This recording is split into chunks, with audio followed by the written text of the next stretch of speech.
रामायण की कथा है, जब माता सीता को रावण छलवश उठाकर ले गया, तब भगवान राम और उनके अनुज लक्ष्मण माता सीता की तलाश में वन में यहाँ वहाँ भटक रहे थे।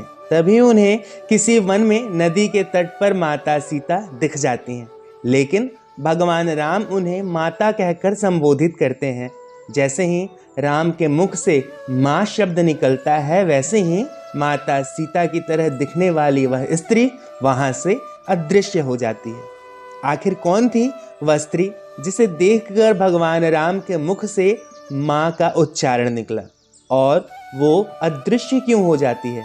इस रहस्यमय कथा को हम आपसे बताएंगे आज के इस वीडियो में, लेकिन उसके लिए जरूरी है कि आप इसे अंत तक देखें। हाँ, कथा शुरू करने से पहले हम आपसे निवेदन करेंगे कि अगर आपने अब तक इस चैनल को सब्सक्राइब नहीं किया तो यह काम फटाफट कर लें, ताकि भगवान कृष्ण और श्री राम की कृपा आप पर निरंतर बरसती रहे। भगवान राम को जब वनवास के लिए जाना हुआ, तब उसी दौरान उनके ऊपर मुसीबतों का सैलाब गिर पड़ा। दरअसल उसी समय भगवान राम की अर्धांगिनी माता सीता को छल से उठाकर रावण ले गया। अब माता सीता को खोजने के लिए भगवान राम यहाँ वहाँ भटकने लगे। उन्हें यह समझ नहीं आ रहा था कि किस तरह से रावण के चंगुल से माता सीता को बचाया जाए। हालांकि धीरे धीरे वन में रहने वाले कई सारे जीव जंतुओं ने भगवान राम का साथ दिया और आखिरकार भगवान राम की सेना बनकर तैयार हो गई। अब भगवान राम सही समय की प्रतीक्षा करने लगे कि कौन सा समय उचित होगा जब रावण की लंका पर आक्रमण करके माता सीता को उसके चंगुल से छुड़ा लिया जाए। इसी बीच एक घटना घटती है। भगवान शंकर माता सती के साथ वन में विचरण कर रहे थे। वहां राम के मिलने पर भोलेनाथ ने उन्हें प्रणाम किया। इस बात से माता सती नाराज हो गई। वह भोलेनाथ से कहने लगी कि साधारण से वन में रहने वाले इस मनुष्य को आप प्रणाम क्यों कर रहे हैं? यह तो बच्चा है।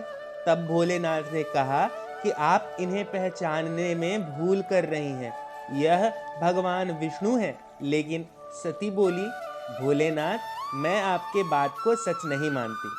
सती ने आगे कहा कि मैं इनकी परीक्षा लूंगी, तब ही सच का पता लगेगा।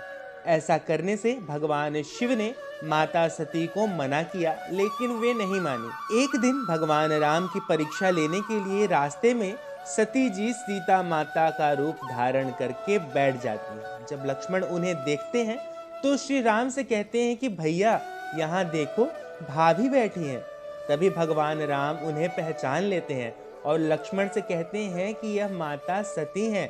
फिर राम सती को माँ कहकर प्रणाम करते हैं।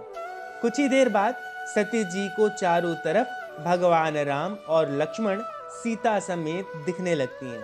तब सती उठकर खड़ी हो जाती हैं और भगवान राम के सामने हाथ जोड़ लेती हैं। इस घटना के बाद सती जी काफी लज्जित होकर भगवान शिव के पास वापस पहुंच जाती हैं।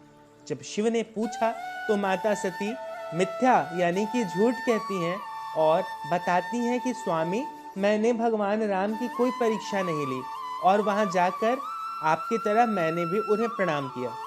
साथ ही सती ने यह भी कहा कि नाथ, आपने जो कहा वह झूठ नहीं हो सकता। ऐसे में परीक्षा लेने का कोई औचित्य ही नहीं है। भगवान शिव ने ध्यान में सब कुछ जान लिया और ध्यान में ही सती माता को सीता जी के रूप में देख लिया। तब सती जी का झूठ का पर्दाफाश हो गया। यह देखकर भगवान शिव को काफी दुख हुआ। इस कारण से शिव ने सती को अपने पति के रूप में परित्याग करने का प्रण ले लिया। धार्मिक ग्रंथों में वर्णित कथा के अनुसार इस प्रकार से शिव जी का सती को पत्नी के रूप में परित्याग, सती का शरीर त्याग, सती के रूप में पुनर्जन्म तथा उनकी कठोर तपस्या, कामदेव द्वारा शिव जी का ध्यान भंग करना, कामदेव का भस्म होना और अंत में सती जी का पार्वती के रूप में शिव जी के साथ विवाह होना घटित है। पौराणिक कथाओं में सती के साथ भगवान शंकर के ऐसे कई प्रसंगों का वर्णन है जब भगवान शिव सती के व्यवहार से निराश हो जाते हैं। लेकिन कब वह पूर्ण रूप से सती को त्यागने का फैसला लेते हैं, यह कह पाना कठिन है।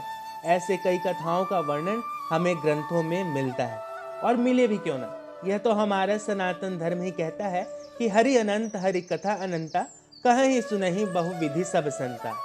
दोस्तों, यहाँ समाप्त होती है भगवान राम, माता सती और भगवान शिव की कथा। कथा को लेकर आपके मन में कोई संशय हो तो उसे कमेंट बॉक्स में लिखें।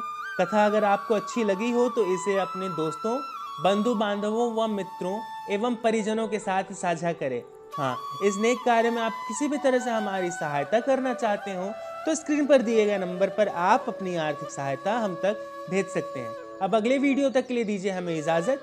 हमारे सभी साथियों को हरे कृष्णा।